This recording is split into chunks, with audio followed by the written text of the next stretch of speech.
پاکستان تحریک انصاف والوں نے کراچی میں پیٹرولیم مصنوعات کی قیمتوں میں اضافے اور ظالمانہ مہنگائی کے خلاف احتجاج کرنے کے لیے کراچی پریس کلب کا رخ کیا، لیکن اقتدار پر براجمان سسٹم کو اگر کسی کا احتجاج منظور نہیں تو وہ ہے پی ٹی آئی۔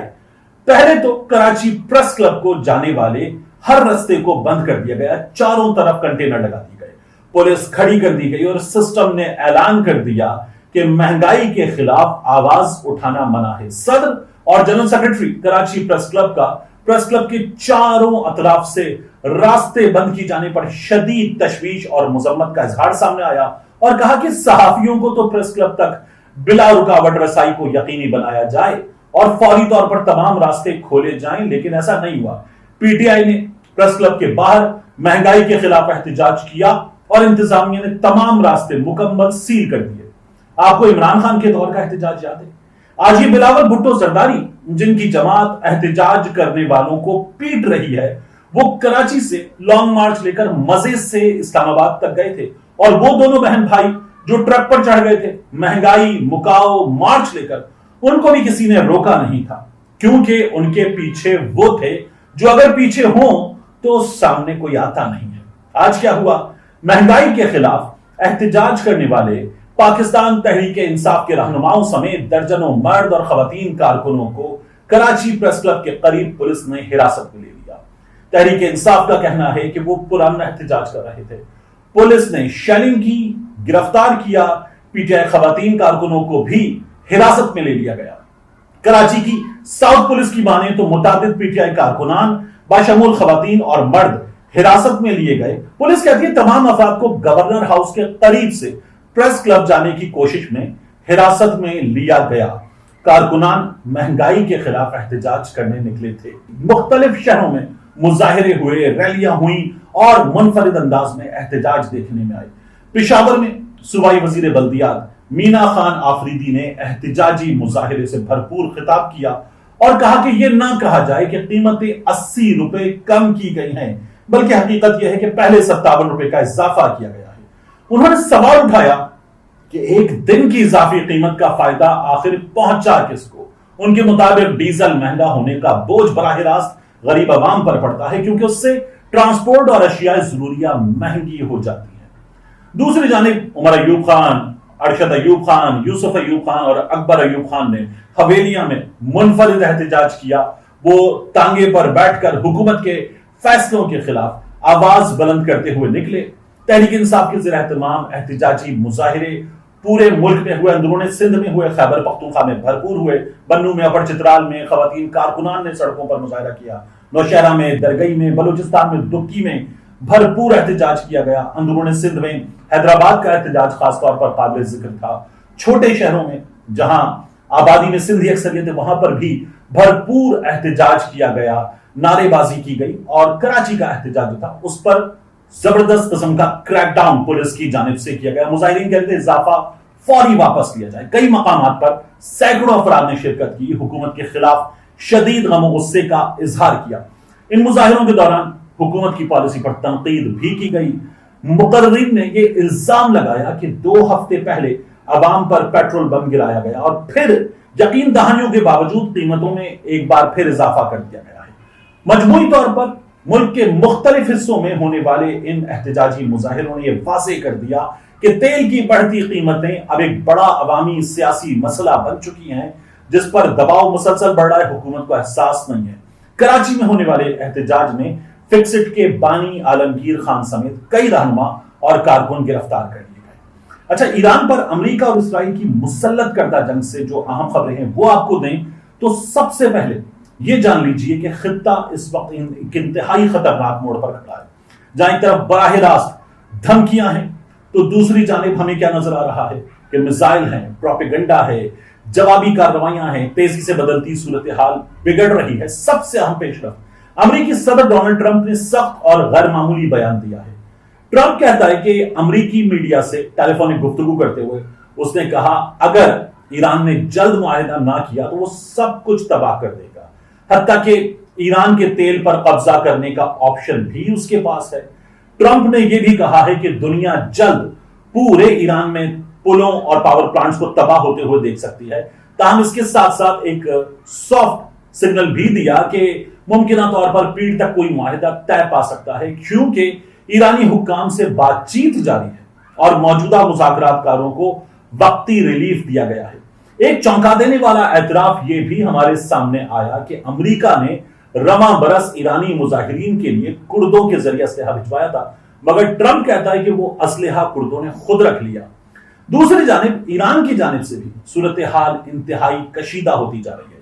ایرانی خبررساں اداروں کے مطابق ڈونلڈ ٹرمپ کو نشانہ بنانے کے لیے کراؤڈ فنڈ مہم میں $5 کروڑ سے زائد رقم جمع ہونے کا دعویٰ کیا گیا ہے۔ اس مہم کی تشہیر بڑے بڑے بل بورڈز اور ایک مخصوص ویب سائٹ کے ذریعے کی جا رہی ہے، جہاں ڈونلڈ ٹرمپ کی تصویر کو اسنائپر رائفل کی دوربین میں دکھایا گیا ہے۔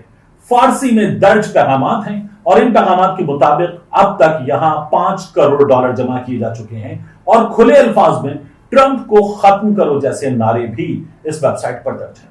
ماہرین کہتے ہیں کہ یہ مہم حالیہ حملوں کے رد عمل میں سامنے آئی ہے۔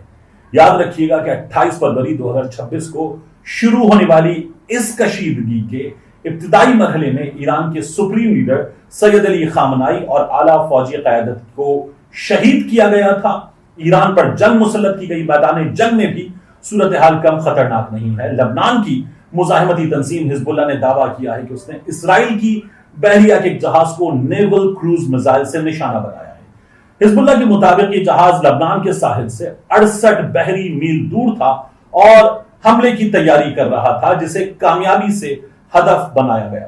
دوسری جانب ایران نے بھی اسرائیل کے اندر پینیٹریٹ کرتے ہوئے حملہ کرتے ہوئے بڑا نقصان پہنچانے کا دعویٰ کیا۔ اسرائیلی حکام یہ تصدیق کر رہے ہیں کہ ایرانی میزائل نے بیت تکفا میں واقع ایک اہم ڈرون فیکٹری مکمل طور پر تباہ کر دی ہے۔ یہ فیکٹری اسرائیلی فوج کے لیے ڈرونز، پائلٹ ہیلمٹس اور بموں کے پرزے تیار کرتی تھی، اور اب حکام کے مطابق یہ دوبارہ کام کرنے کے قابل نہیں رہی ہے۔ یوں مجموعی منظرنامہ یہ ہے کہ ایک طرف سفارتی بات چیت کے اشارے دیے جا رہے ہیں، تو دوسری جانب زمینی اور نفسیاتی جنگ اپنے عروج پر ہے، جہاں دھمکیاں ہیں، جوابی حملے ہیں، حتیٰ کہ کھلے عام انعامی مہمات بھی اس تنازع کو ایک نئی اور خطرناک سطح پر لے کر جا رہی ہیں۔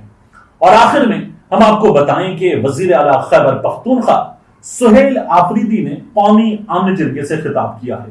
ان کا کہنا ہے کہ فوجی آپریشن کی مخالفت ہم کرتے ہیں۔ وزیر اعلیٰ نے واضح کیا کہ ماضی کے درجنوں آپریشن سے امن قائم نہیں ہو سکا۔ فوجی آپریشن کسی مسئلے کا حل نہیں ہے۔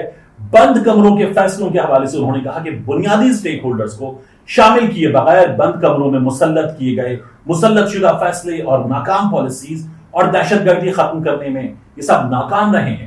قومی جرگے کی اہمیت کی انہوں نے بات کی اور کہا کہ مسائل کے پائیدار حل کے لیے تمام سیاسی اور مذہبی جماعتوں اور متعلقہ فریقین پر مشتمل قومی جرگہ بنانا چاہیے۔ قربانیوں کا اعتراف کیا جائے۔ پختون عوام نے دہشت گردی آپریشنز اور ڈرون حملوں میں ہزاروں جنازے اٹھائے ہیں، لاکھوں بے گھر ہوئے ہیں، جس کا اعتراف ضروری ہے۔ حقوق اور وسائل پر ہم اپنے پہرا دیں گے۔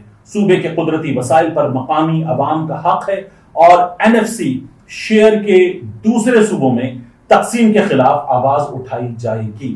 امن اور ترقی کے تعلق کے حوالے سے سہیل آفریدی نے کہا کہ امن کو اولین ضرورت قرار دیتے ہیں۔ خوشحالی کا راستہ صرف امن سے ہی نکلتا ہے۔ انہوں نے سیاسی وابستگیوں کی بات کرتے ہوئے کہا کہ یہ سب اپنی جگہ، مگر امن کے نقطے پر تمام جماعتیں اور عوام ایک پیج پر ہیں۔ عوامی احتجاج کا انہوں نے انتباہ جاری کیا اور کہا کہ پالیسی فورمز تک عوامی آواز پہنچانے کے لیے بھرپور احتجاج کریں گے۔ سہیل آفریدی نے کہا کہ باجوڑ میں یونیورسٹی کیمپس ہم بنا رہے ہیں۔ 2007 سے بند نرسنگ کالج کو دوبارہ فعال کرنے جا رہے ہیں، اور ساتھ میں انہوں نے یہ بھی کہا کہ باجوڑ کو دیر اور سوات موٹر وے سے منسلک کرنے جا رہے ہیں تاکہ باجوڑ کے علاقے میں معاشی سرگرمیاں بڑھ سکیں۔ ملتے ہیں انشاءاللہ آپ سے اگلی ویڈیو میں۔